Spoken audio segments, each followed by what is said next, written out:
कहानी है अवधपुर के गांव में एक अर्जुन नाम के आदमी की। अर्जुन बहुत ही दयालु किस्म का व्यक्ति था।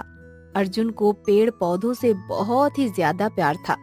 वो पेड़ पौधों की बहुत देखभाल किया करता था। अर्जुन के घर के पास एक बागीचा था। उस बागीचे में सिर्फ 3 ही पेड़ थे। उन तीनों पेड़ों की देख रेख अर्जुन ही किया करता था। असल में बागीचे और बागीचे के पेड़ किसी और के थे। उसके बावजूद भी अर्जुन उन तीनों पेड़ों की देखभाल और बागीचे की देखभाल खुद से किया करता था। ऐसे ही एक दिन बागीचे का मालिक वहां आता है और वो अर्जुन को उन पेड़ों की देख रेख करते हुए देख लेता है और कहता है, अरे भाई साहब, आप ये क्या कर रहे हैं? ये मेरा बागीचा है और आप इस बागीचे की देख रेख क्यों कर रहे हैं? आपने किसी से पूछा है? माफ करना भाई साहब, लेकिन मुझे पेड़ पौधों की देखरेख करना बहुत अच्छा लगता है और ये पेड़ पौधे बहुत ज्यादा बेजान हो रहे थे, इसीलिए मैं इन्हें समय से पानी वगैरह दे रहा था ताकि ये स्वस्थ रहे। और जरूरी नहीं है कि ये पेड़ पौधे या फिर ये बागीचा मेरा होता तो ही मैं इनकी देखरेख करता। अगर ये आपका बागीचा भी है तो कोई बात नहीं, ये आपका ही रहेगा। ठीक है, जितनी देख रेख करनी थी आपने कर ली। अब मैं इन तीनों पेड़ों को कटवाना चाहता हूँ। इस बागीचे में एक आलीशान बंगला बनवाना चाहता हूँ। अरे भाई साहब, आप ये क्या कह रहे हैं? आप इस बागीचे को नष्ट करना चाहते हैं? साथ ही इस बागीचे में जो 3 पेड़ हैं उन्हें भी आप काटना चाहते हैं? जरा आप एक बार इस बागीचे की तरफ ध्यान से देखिए। इसकी खूबसूरती को देखकर आपका दिल नहीं करेगा कि आप इसे नष्ट करें। तुम होते कौन हो मुझे ये चीजें समझाने वाले? ये मेरा बागीचा है और मैं इसे चाहे काटूं या फिर कुछ भी करूं, ये मेरी मर्जी है।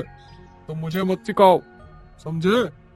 अरे भाई साहब, चाहे आपको बुरा लगे या कुछ भी, मगर मैं इस बागीचे को नष्ट करने नहीं दूंगा आपको। अब आपको जो बन पड़े वो आप कर लीजिए। तेरी दिक्कत क्या है? ये मेरे पेड़ है, मेरा बागीचा है, मैं इन्हें कुछ भी करूं। तू होता कौन है बीच में बोलने वाला? मैं जो भी हूँ, लेकिन आपको ये सब करने नहीं दूंगा।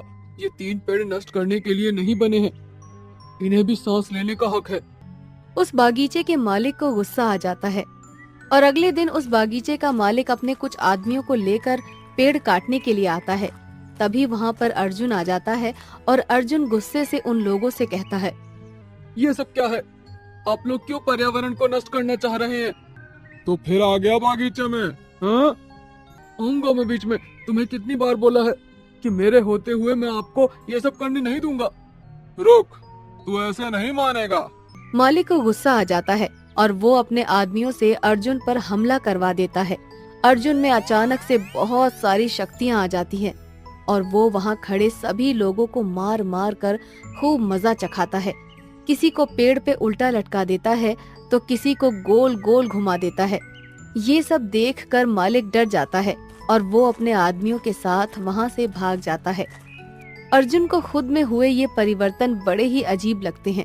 उसको समझ नहीं आता कि ये सब कैसे हो रहा है। इतनी शक्तियाँ उसके पास कहाँ से आई। तभी उन 3 पेड़ों में से एक पेड़ अर्जुन से कहता है, अर्जुन, तुम घबराओ मत।